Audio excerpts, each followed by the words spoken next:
আসসালামু আলাইকুম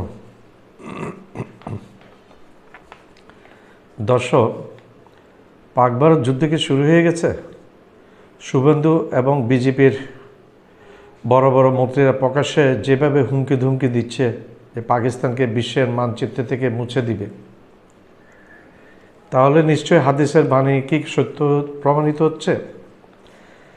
গাজাওয়াতুল হিন্দ যুদ্ধ ভারত এবং পাকিস্তানকে দিয়ে শুরু হলে এক পর্যায়ে পাকিস্তানের উপর ভারতের পারমাণবিক বোমার আক্রমণ করার সম্ভাবনা বাড়বে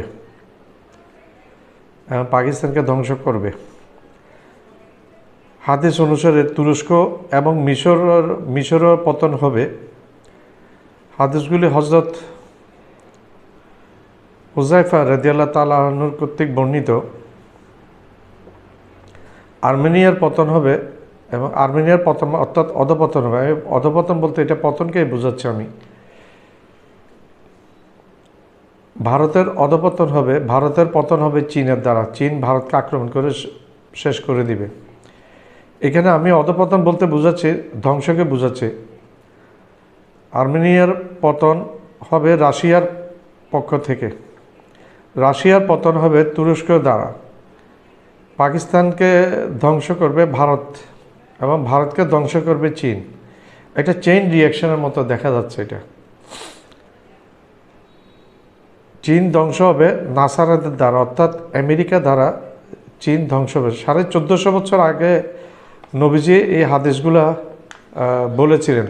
হাদিস অনুসারে ভারত পাকিস্তান যুদ্ধের মধ্যে এক পর্যায়ে ভারত পারমাণবিক বোমা মেরে পাকিস্তানকে ধ্বংস করবে। এখানে ধ্বংস মানে পুরো দেশটাই ধ্বংস হবে না, বেশিরভাগ অংশ ধ্বংস হয়ে যাবে, পুরো দেশটাই ধ্বংস হবে না, এটাই বুঝাচ্ছি আমি।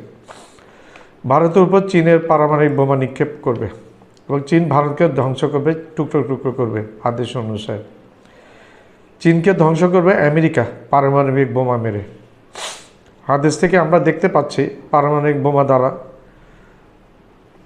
উপরে উল্লেখিত দেশগুলো ক্রমান্বয়ে ধ্বংসের মধ্যে চলে যাবে, ধ্বংসপ্রাপ্ত হবে উপরের উল্লেখিত দেশগুলো। বর্তমানে আমরা দেখতে পাচ্ছি হাদিসের সমীকরণে যুদ্ধ শুরু হয়েছে পাক ভারতের। হাদিস অনুসারে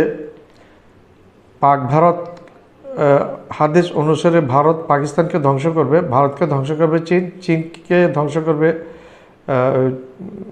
চীন ভারতকে ধ্বংস করবে এবং ভারতের উপর যে চীন পারমাণবিক বোমা মারবে। কিন্তু হাদিসের সমীকরণ অনুসারে স্পষ্ট, হাদিস অনুসারে বোঝা যায় যে আমেরিকা দ্বারা আঘাতপ্রাপ্ত হবে চীন।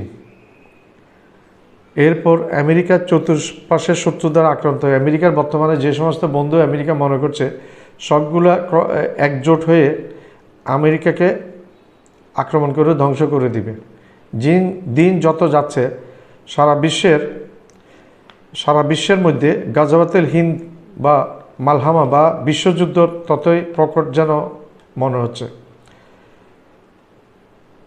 তখন পাকিস্তান এবং ভারতে মুসলমানদের করণীয় কি হবে? তখন করণীয় হবে ইমাম মাহমুদ যে আসবেন হাদিস অনুসারে ওনার নেতৃত্বকে মেনে নেওয়া ভারত বাংলাদেশ এবং পাকিস্তানের মুসলমানদের। ভারত বাংলাদেশ এবং পাকিস্তানের মুসলমানদের উচিত হবে হাদিস অনুসারে ইমাম মাহমুদ হাবিবুল্লাহ উনি আসবেন, ওনার নেতৃত্ব মেনে নেওয়া। ইমাম মাহমুদ হাবিবুল্লাহ হচ্ছেন আল্লাহর প্রদত্ত একজন আমির, আল্লাহর পাঠানো একজন আমির। মুসলমানদেরকে যুদ্ধের প্রস্তুতি নিতে হবে। আমাদের গত 2 দিন পূর্বে আমাদের প্রধান উপদেষ্টা ডক্টর মোহাম্মদ ইউনূস সাহেব কী বলেছিলেন? উনি বলেছিলেন যুদ্ধের প্রস্তুতি নেওয়াটা একান্ত জরুরি এবং যুদ্ধের প্রস্তুতি না নেওয়াটা বোকামির শামিল। সবাই যুদ্ধের প্রস্তুতি নিচ্ছে, তার সাথে আমরাও যুদ্ধের প্রস্তুতি নিলে এটা আমাদের জন্য বুদ্ধিমানের কাজ হবে, আর না নেওয়াটা হবে বোকামির কাজ। ঠিকই বলেছেন প্রফেসর ডক্টর মোহাম্মদ ইউনূস সাহেব। পরিশেষে একটি কথা দিয়ে শেষ করি। আল্লাহ বলছে যে বান্দা তোমরা যদি আল্লাহর পথে না চলো তবে আল্লাহ তার প্রিয় বান্দাদেরকে এমন প্রিয় বান্দাদেরকে নিয়ে আসবে তোমাদের উপরে গুরুত্বপূর্ণ জায়গায় বসিয়ে দিবেন। তখন তোমাদেরকে আল্লাহ পছন্দ করবে না, কারণ তোমরা আল্লাহর পথে না থাকলে আল্লাহ তোমাদেরকে পছন্দ করবে না। তোমাদের বদলে গুরুত্বপূর্ণ ব্যক্তিদেরকে আল্লাহ এনে মসনদে বসাবে এবং ক্ষমতায় বসাবে। আসসালামু আলাইকুম। আমার ভিডিওটা আপনার লাইক করবেন, শেয়ার করবেন, সাবস্ক্রাইব করবেন। সাবস্ক্রাইব করতে ভুলবেন না। সাবস্ক্রাইব করলে হবে যে কি, আমি উত্তর নতুন ভিডিও আপনাদের সামনে নিয়ে হাজির হতে পারবো এবং অনুপ্রাণিত হব। অনুপ্রেরণার একটা বড় জিনিস আপনারাই হচ্ছেন আমাদের অনুপ্রেরণা।